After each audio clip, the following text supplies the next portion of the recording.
Now turn to section 1.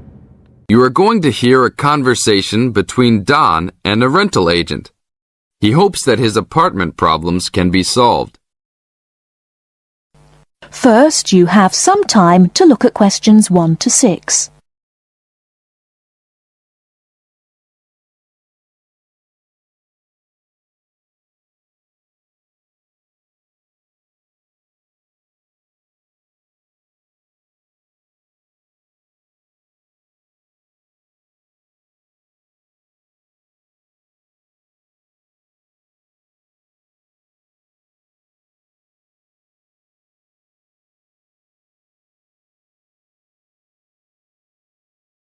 We shall begin. You should answer the questions as you listen, because you will not hear the recording a second time. Listen carefully and answer questions 1 to 6. Good morning, I am a rental agency. How can I help? Oh, hello. I'm ringing about some problems I'm having with my apartment. Yes, of course. If I can just get a few details first. What's your name? Don Chester. How do you spell that? Chester. Okay, and the address? Apartment 4, 18 Ruby Lane. Ruby Lane, and that's in... In Newbridge. Oh yes, I know the one. Could I ask how long is the lease? It's for a year. And you moved in on... Last week. On 24th May. Good, thanks. Now, what are the problems you found?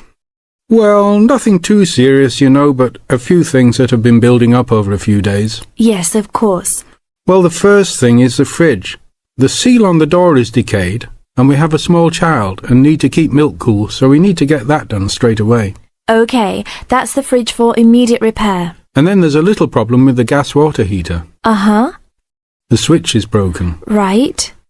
It's not serious and we can still use it. But if you can send somebody over in the next couple of weeks or so, that'd be great. Okay, I've got that. Then we're worried about the front windows. Are they broken? No, but there are no blinds on them. And you know, with privacy these days... And when would you like those done? Oh, it's not really urgent. But there are only thin curtains on the windows, and people are walking past. Yes, we'll have those done for you by next week, don't worry. Before you hear the rest of the conversation, you have some time to look at questions 7 to 10.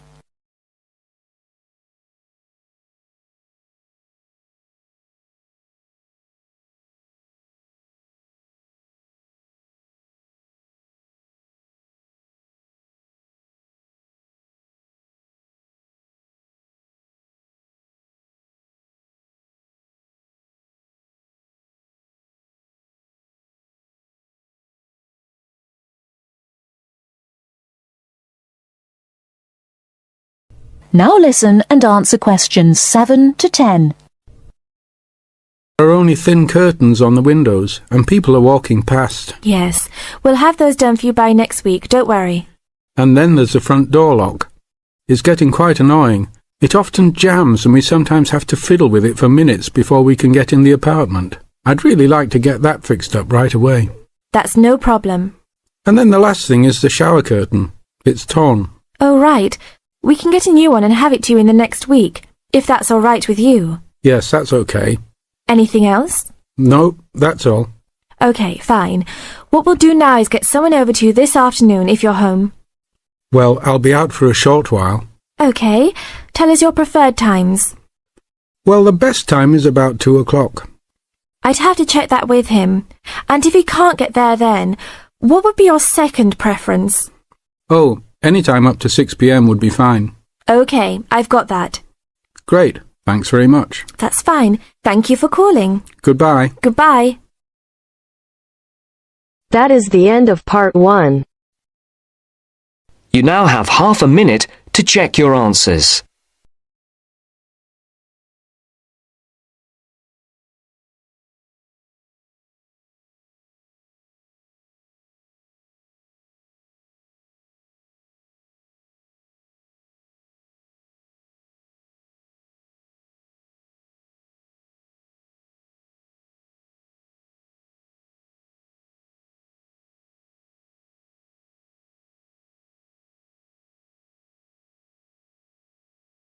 Part 2.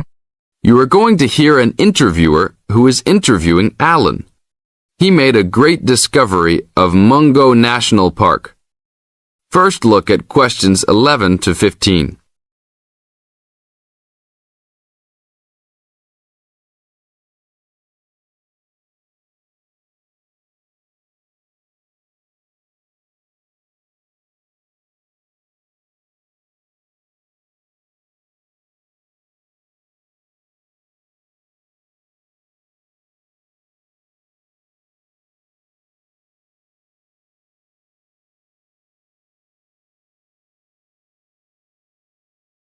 As you listen to the first part of the interview, answer questions 11 to 15.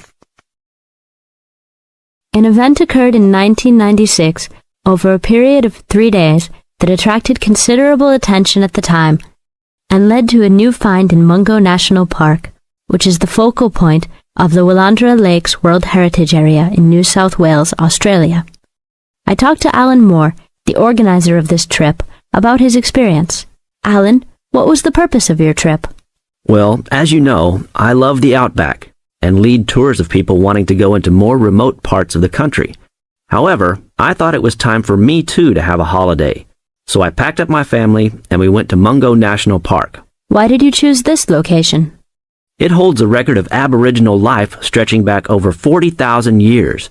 And of course, I wanted my young kids to be amazed by the main feature of the park, the remarkable Walls of China, as they're called, where wind and water erosion have exposed this long history. I see. What was the weather like? It was unusual for that time of year. The rain was just one continual downpour after another. We were always soaked to the skin. So we decided to cut our holiday short and only stayed 3 days in the end. However, it was eventful. The obvious problem was to get back to the nearest town, a small place called Burunga. But the dirt roads out there are always impassable after rain, so we settled down for a long, wet wait in the park. We didn't really mind because the scenery was so interesting.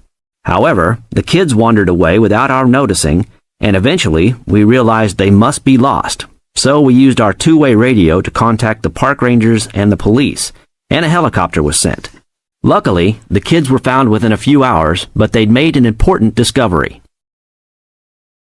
Now look at questions 16 to 20.